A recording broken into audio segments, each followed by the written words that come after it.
जय श्री राधे कृष्ण भक्तों। आज हम आपको मार्गशीर्ष मास अगहन मास का माहात्म्य सुनाने जा रहे हैं। अध्याय प्रथम। एक समय नैमिषारण्य तीर्थ में सूत जी महाराज सौनक आदि ऋषियों से कहते हैं कि हे ऋषिगण, इस जगत के सब प्राणियों के आनंद दाता, मुक्ति और भुक्ति को देने वाले देवकी के पुत्र भगवान माधव श्री कृष्ण चंद्र को मैं नमस्कार करता हूँ। श्वेत दीप में सुख से आसीन देवताओं के देवता, लक्ष्मी के पति, अपने पिता श्री विष्णु भगवान को नमस्कार करके श्री ब्रह्मा जी ने पूछा कि हे भगवान, हे जगत को धारण करने वाले, हे पवित्र कथाओं को कहने वाले, हे देवेश, हे सर्वज्ञ, सबके मालिक, कृपा करके मेरे एक प्रश्न का उत्तर दीजिए। आपने पहले कहा कि मैं मासों में मार्गशीर्ष मास हूँ, सो मैं उस मार्गशीर्ष मास का ठीक ठीक माहात्म्य जानना चाहता हूँ। हे रमापति, उस मास का देवता कौन है, दान क्या है, उसमें स्नान आदि करने की विधि क्या है, तथा मार्गशीर्ष मास में क्या क्या करना चाहिए, क्या भोजन करना चाहिए, क्या बोलना चाहिए, तथा जो पूजन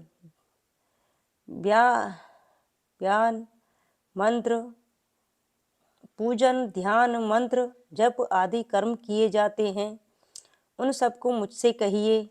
श्री विष्णु भगवान ब्रह्मा जी से कहने लगे कि हे ब्राह्मण, समस्त लोक के उपकारार्थ आपने बहुत सुंदर प्रश्न किया है, जिसके करने से शुभ यज्ञ आदि समस्त कार्य करने के फल प्राप्त हो जाता है।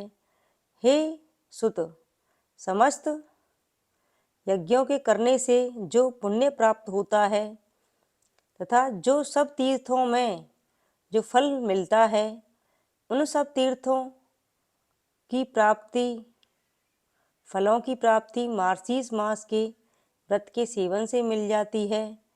हे पुत्र, मनुष्य तुला पुण्य दान आदि के करने से जो फल प्राप्त करता है, वह फल केवल मार्गशीर्ष मास के माहात्म्य के सुनने मात्र से प्राप्त कर लेता है।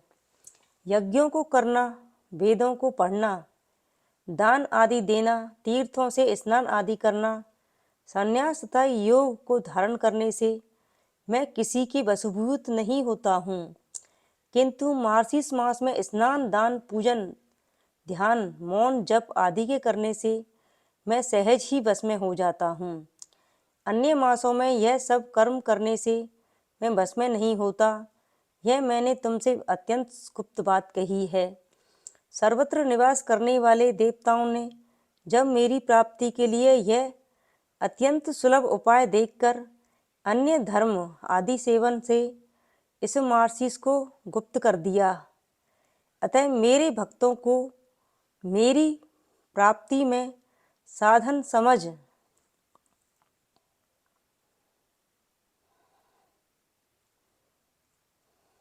कर मार्गशीर्ष मास का सेवन अवश्य करना चाहिए।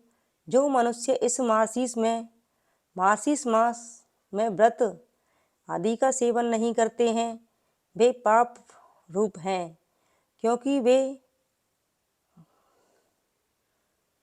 आदिकाल से अत्यंत मोहित हो रहे हैं, कलिकाल से अत्यंत मोहित हो रहे हैं।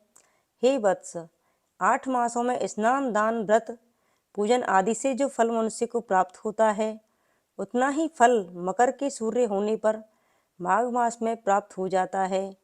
माघ मास से 100 गुना फल वैशाख मास प्राप्त सेवन से मिलता है, और उस वैशाख मास से 1000 गुना फल तुला के सूर्य होने पर कार्तिक मास व्रत सेवन से मिलता है। परंतु कार्तिक मास व्रत सेवन करने की अपेक्षा कोटि गुना अधिक फल वृश्चिक के सूर्य होने पर मार्गशीर्ष मास में प्राप्त होता है। इस कारण मार्सीस मास समस्त मासों में श्रेष्ठ है और मुझको अत्यंत प्रिय है। हे पुत्र, जो मनुष्य मार्सीस मास में प्रातःकाल उठकर विधि पूर्वक स्नान करता है, उससे प्रसन्न होकर मैं उसको उसकी आत्मा को अपना ही समझता हूँ। हे पुत्र, इसमें मैं तुमसे एक इतिहास का वर्णन करता हूँ, सो तुम सुनो। पहले पुरुषोत्तम में नंदगोप नाम का प्रसिद्ध महात्मा हुआ।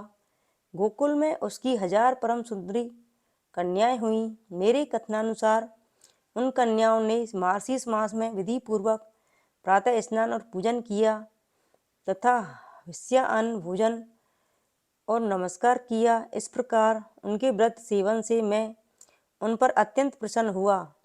मैंने प्रसन्नता से उन कन्याओं को वर प्रदान किया।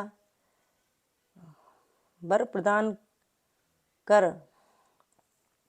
अपनी आत्मा तक को दे दिया। इसलिए प्रत्येक मनुष्य को चाहिए यथाविधि मार्सीस मास का व्रत का सेवन करे।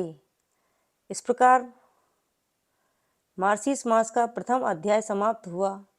जय श्री राधे कृष्ण भक्तों।